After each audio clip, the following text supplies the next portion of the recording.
Well, speaking exclusively to NewsX, Union Minister Jitan Ram Manji launched a scathing attack on the Grand Alliance.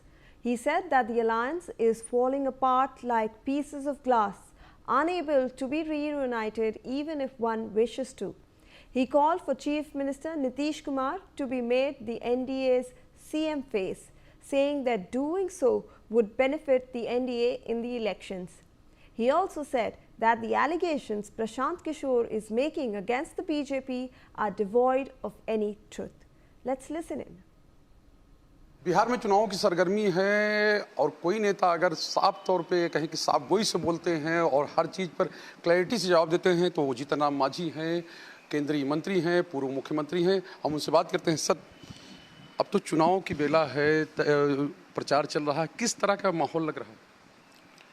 देखिए, यहाँ पर जो माहौल है बिहार में, सब नरेंद्र मोदी जी की ओर ताकते हैं और नीतीश कुमार जी का काम ऐसा रहा है विकास का, जिसके चलते सबके दिमाग में ये बात आ गई है कि ये विकास भी है, शांति भी है, किसी प्रकार का धार्मिक उन्माद नहीं है और डबल इंजन की सरकार होने के चलते भारत सरकार से राशियाँ भी आ रही है। 5 लाख करोड़ रुपया अब तक के आ चुका है। तो बिहार का विकास हो रहा है, सर्वांगीण विकास हो रहा है, चाहे स्कूल बन रहे हैं, पुल बन रहे हैं, सड़क बन रहे हैं, बिजली देखिए कि 125 यूनिट फ्री कर दी गई है। फिर उसके अलावे 10,000 रुपया लोगों को दिया जा रहा है, महिलाओं को, और 1100 रुपया उन लोगों का पेंशन बढ़ा है। ये सब सारी बातें ऐसी आई है जिससे लोगों के दिमाग में बात बनी है कि अगर बिहार का विकास जैसे हो ही रहा है और आगे अगर होना भी है तो एनडीए के ही लोग करेंगे, दूसरा कोई नहीं करेगा। डबोरसंखी बात भले लोग बोल दे, तो इसलिए हमारे समझ से और लोग के भी बात देखते हैं, हम लोग भी विश्लेषण देखते हैं और सब देखते हैं, चाहे युवा वर्ग के हो, चाहे महिला वर्ग के हो, चाहे शेड्यूल कास्ट के हो, सबके दिमाग में बात बनी है कि जो अभी वर्तमान परिस्थितियां हैं उस परिस्थिति से हट करके कोई नया तब्दीली नहीं लोग चाह रहे हैं। हाँ, कुछ कमी है तो उसको लोग यही सोचते हैं कि यहीं से पूरा होगी और एनडीए को एक तरह से फिर मौका देने के लिए लोग उद्यत हैं और इसी स्तर पर काम हो रहा है। एक चीज़ और है, आज जो तेजस्वी यादव लगातार घोषणा कर रहे हैं, कह रहे हैं कि हम हर घर में एक व्यक्ति को सरकारी नौकरी देंगे। आज फिर उन्होंने कह दिया कि जो जीविका समूह हैं उनका हम कर्ज माफ़ कर देंगे। उसके अलावा जीविका की जो कहें कि जो मोटिवेटर्स होती, जो जीविका की दीदियाँ होती हैं, उनको हम परमानेंट कर देंगे और साथ ही संविदा वालों को भी परमानेंट करने की बात कह रहे हैं। देखिए, जो संविदा पर लोग हैं, परमानेंट होने की बात जहाँ तक है, उसकी बात तो मैंने भी की थी, हम भी उसके लिए प्रयास किया था और होना भी चाहिए।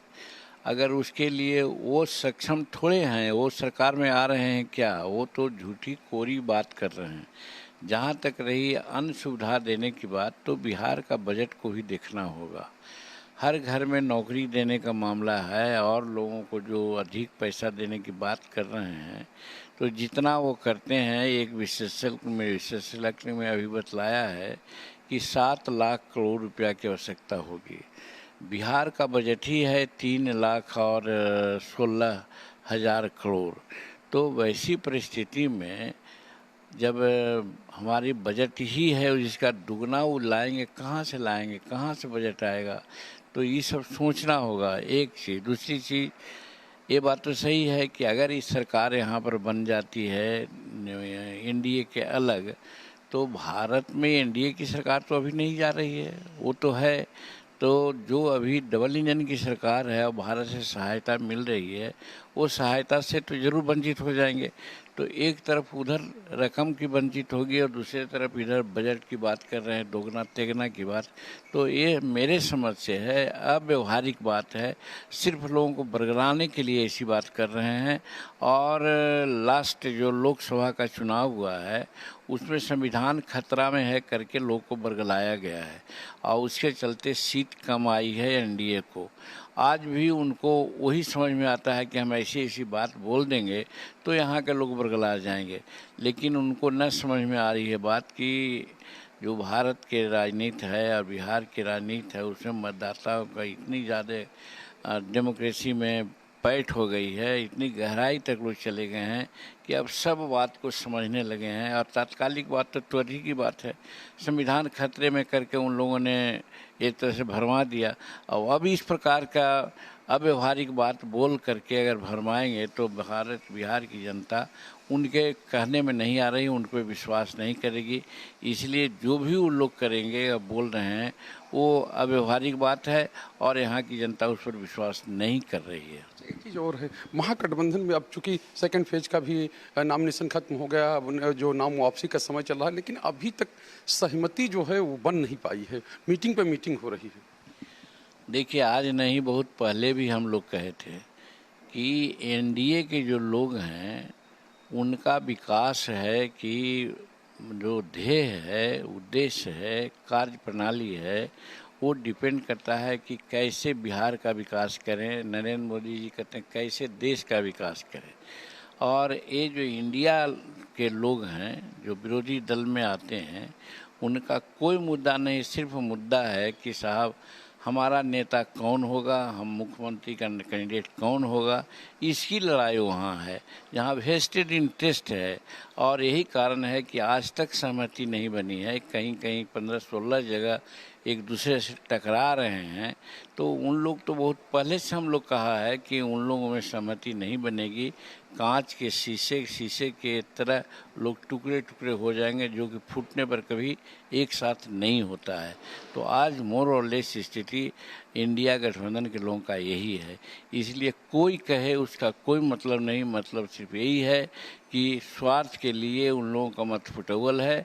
और दूसरे तरफ हमारे एनडीए गठबंधन का है, देखिए हर तरह से सीट शेयरिंग में हुआ, कम हुआ बेसी हुआ, आपस में लोग एक तरह से सेक्रीफाइस करके लार्जर इंटरेस्ट ऑफ स्टेट और इंडिया एज ए होल के लिए सब कुछ कुर्बान करके लोग चुप होकर के एक साथ देखिए कि लोग चुनाव के प्रक्रिया में लग चुके हैं। चुनाव की प्रक्रिया में लगे, लेकिन एक सवाल यहाँ ये उठा था, जिस तरह से केंद्रीय गृह मंत्री का बयान आया था कि यहाँ भी बाद में तय होगा, और आपने कहा कि नहीं पहले तय हो जाता तो ज़्यादा अच्छा रहता मुख्यमंत्री का वो फेस।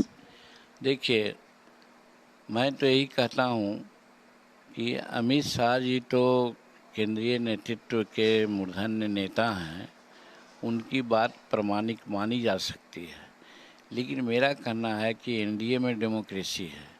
एनडीए में जब भी नेता की बात आएगी तो आपस में मिल बैठ करके लोग तय करेंगे। एक बात तो यही है। और अगर हम भी वहाँ पर बैठेंगे तो हम अपनी बात कह सकते हैं, अलग बात है, लेकिन तय बात ही होगी जो एनडीए के लोग चाहेंगे। तो इसीलिए एनडीए के लोग जो चाहेंगे वही होगा। लेकिन व्यक्तिगत तौर पर हमने एक सजेशन दिया है कि नीतीश कुमार 20 साल से यहाँ पर शासन कर रहे हैं, अच्छी तरह से काम हो रहा है। आज घर घर बिजली पहुँच गई, गांव गांव में सड़कें आई है। आज जातीय उन्माद और धार्मिक उन्माद नहीं हो रहे हैं। विकास में पुल है, पुलिया है, नहर है, स्कूल है, स्वास्थ्य है, सारी सेवाएं आज अपना ढंग से काम कर रही है। आज महिलाओं के लिए जो पेंशन का मामला है उन्होंने बढ़ा दिया है और काफ़ी पैसा भी लोगों को देने की बात कर रहे हैं। ये सब सारी बात जब हो रही है तो फिर नेता के रूप में मान लेने में हम समझते हैं कोई दिक्कत नहीं होनी चाहिए और उससे फ़ायदा होगा एनडीए को मेरे समझ से। इसलिए नेतृत्व में हम चुनाव लड़ रहे हैं कहना इतना ही सफिशिएंट नहीं है। सीधे कह देना चाहिए कि उन्हें उनके नेतृत्व में चुनाव लड़ रहे हैं और अगला चुनाव जीत जाने के बाद एनडीए का नेतृत्व वही करेंगे, मुख्यमंत्री नीतीश कुमार ही होंगे, ऐसा कहना चाहिए। ऐसा सोच मेरा व्यक्तिगत है, ये एनडीए का सोच नहीं है। तो व्यक्तिगत सोच रखने का और व्यक्त करने का सबको अधिकार है, उसी अधिकार के तहत हम ऐसा बोलते हैं। अच्छा, व्यक्तिगत सोच आपने बताई। एक सवाल कल और उठाया प्रशांत किशोर ने, कई उनके प्रत्याशी हैं, एक ने नामांकन ही नहीं किया, दोनों ने नामांकन वापस ले लिया, कई ठीक फोटो जारी किए कि कोई अमित शाह के साथ है और कोई धर्मेंद्र प्रधान के साथ है। वो कह रहे हैं कि ये खेल चल रहा है कि हमारे प्रत्याशियों को डरा धमका के बैठा दिया जा रहा है। ये गलत है। हर समय में, चुनाव के समय में दल बदल की बातें होती है। कोई इस दल का उस दल में, उस दल का इस दल में आते हैं। जिनको मैनेजमेंट अपना पुराना दल में नहीं हो पाता है, नया दल में कहीं न कहीं गुंजाइश हो जाती है। तो ये एक सतत प्रक्रिया है। इसमें कौन आगे बढ़ता है, कौन कम होता है, इसके लिए कोई किसी को दोष नहीं देना चाहिए। ये है कि जो काम करता है, हमारे के यहाँ का जोड़ लीजिए कि हमारा नंदलाल मांझी जो यहाँ बोधगया से निर्दलीय चुनाव लड़ रहे हैं, हमारे प्रधान महासचिव के स्तर पर काम करते थे, प्रवक्ता थे, लेकिन उनको टिकट नहीं मिला, हमको बोधगया मिला नहीं, तो इसलिए वो बागी होकर के निर्दलीय लड़ रहे हैं। तो इसका मतलब हम कहेंगे कि हम कोई उनको ले गया है क्या?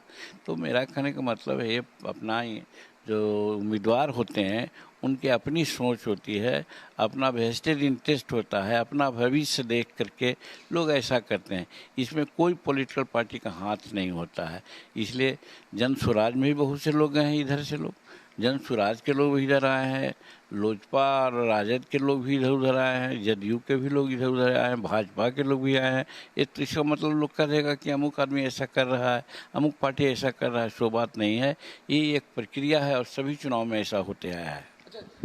महागठबंधन सरफुटअव्वल है, उसके बाद भी जो पप्पू यादव हैं वो कह रहे हैं कि नीतीश जी को एनडीए में सम्मान नहीं मिलेगा, उनको कांग्रेस के साथ आना चाहिए, महागठबंधन के साथ आ जाना चाहिए। वो उनकी व्यक्तिगत सोच है। व्यक्तिगत सोच के बारे में हम लोग क्या प्रतिक्रिया दे सकते हैं।